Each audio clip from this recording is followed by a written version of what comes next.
ઊંધિયું આપણું તૈયાર છે.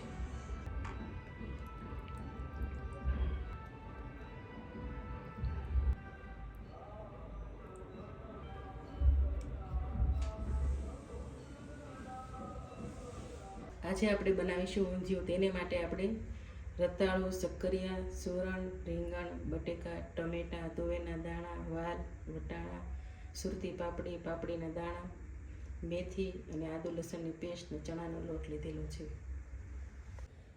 તો આપણે મુઠિયાનો લોટ બાંધી દઈશું. તેના માટે ચણાનો લોટ, મેથીના પાંદડા, આદુ લસણની પેસ્ટ, હળદર, ગરમ મસાલો, ધાણા જીરું પાવડર, લાલ ચટણી, હિંગ, સ્વાદ પ્રમાણે મીઠું, થોડુંક તેલ નાખીશું. બધું મિક્સ કરી લેવું.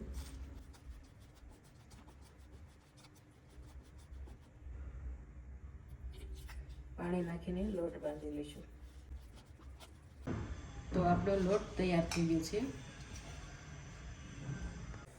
તો આપણી ગોળી તૈયાર થઈ ગઈ છે. તો હવે તેલ પણ ગરમ થઈ ગયું છે, તેમાં મૂકવાનું છું.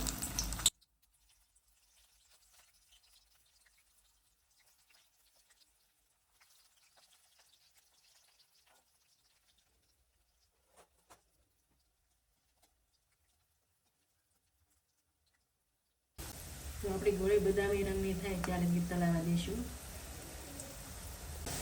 ગોળી તળાય ત્યાં લગી આપણે રીંગણનો મસાલો બનાવી લઈએ.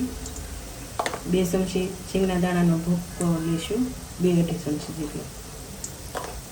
આદુ અને લસણની પેસ્ટ 1 ચમચી, અડધી ચમચી ગરમ મસાલો, હળદર, થોડીક હિંગ, ધાણા જીરું પાવડર, લાલ ચટણી, સ્વાદ પ્રમાણે મીઠું, થોડુંક આપણે તેલ નાખીશું. મિક્સ કરી દઈશું.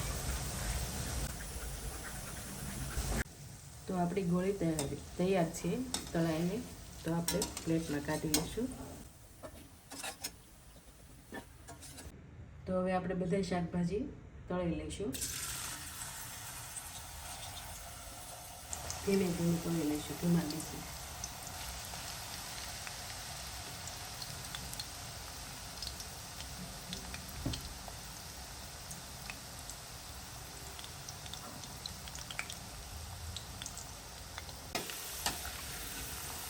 આપણું થોડું તળાઈ ગયું છે, તો એને કાઢી લઈએ.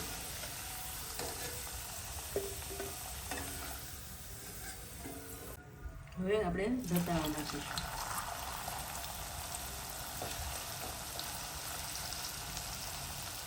આપણા શાકભાજી તળીને રેડી થઈ ગયા છે. તો હવે આપણે વાલના દાણા નાખી દઈશું, તુવેરના દાણા, લીલવાના દાણા, વટાણા,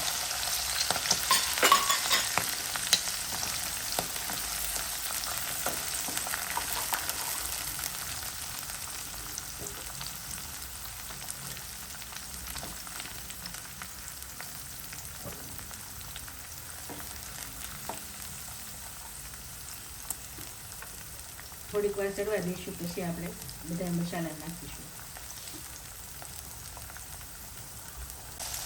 અને ભરેલા રીંગણ પણ આપણે એમાં નાખી દઈશું.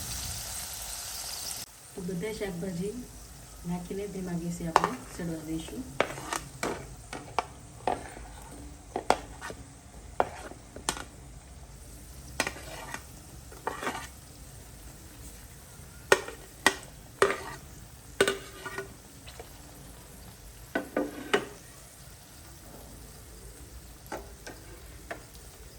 ઉપરથી આ ટમેટા, કાચા ટમેટા અને પાકા ટમેટા 2 નાખી દઈશું.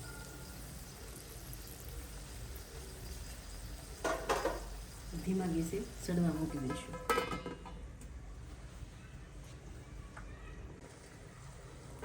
જોઈ લઈએ આપણું ચડી ગયું છે.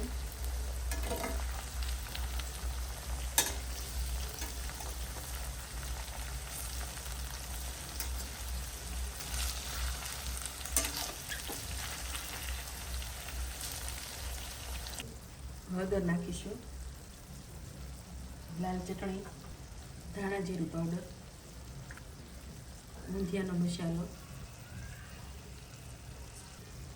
શીંગના દાણાનો મસાલો અને આદુ લસણની પેસ્ટ આમાં મિક્સ કરીને નાખી છે. થોડુંક લીલું લસણ બધું મિક્સ કરી દઈશું આપણે.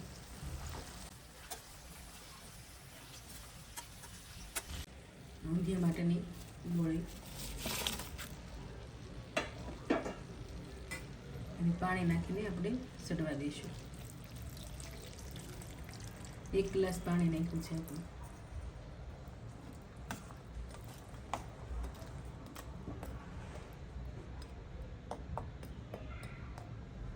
ઢાંકીને સડવા દઈશું.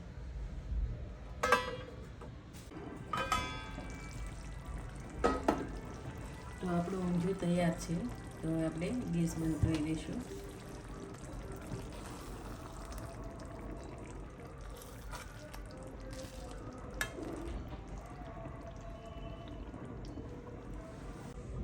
તો લીલું લસણ આપણે ઉપરથી નાખી દઈશું, થોડાક ધાણા.